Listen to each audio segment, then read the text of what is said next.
Joining us now with more stories making business news is Steve Metzer, Capitol reporter for the Journal Record. Let's begin with the opioid trial in Norman.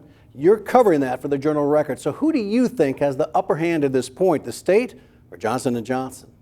Well, the state's been calling witnesses for about 2 weeks now, and they've put together a strong case.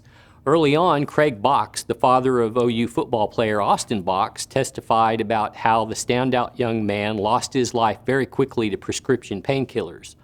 Other witnesses have included doctors who say companies like Johnson & Johnson knew how fast addiction can happen and how bad it can be for people, but how they worked hard anyway to convince doctors to prescribe more opioids. The state says they created an epidemic just to make more money.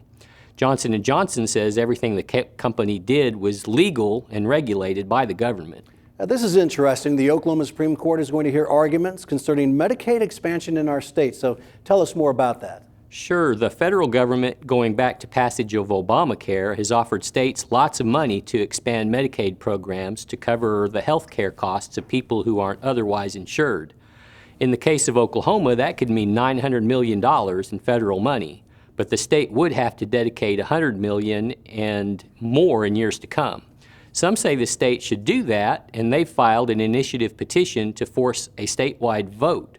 Others, led by the Oklahoma Council of Public Affairs, say if Medicaid is expanded, the state and its taxpayers would end up paying millions more every year, and the program would become a huge burden.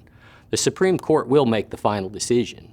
Tell me more about the Heartland Flyer train celebrating an anniversary and seems to be growing in popularity. Right. Journal Record reporter Brian Bruce wrote about that this week. Amtrak's Heartland Flyer is about to turn 20, and the number of passengers taking the rail service between central Oklahoma and Dallas-Fort Worth is growing, on track to pass 68,000 this year.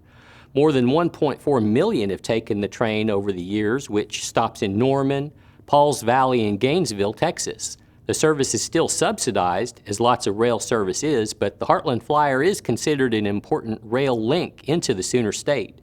There's been talk of extending its route north to connect Oklahoma City to Wichita, Kansas. Yeah, it's a lot of fun to do it as well. Steve Metzer of the Journal Record, thank you so much for your time. You're welcome. Appreciate it.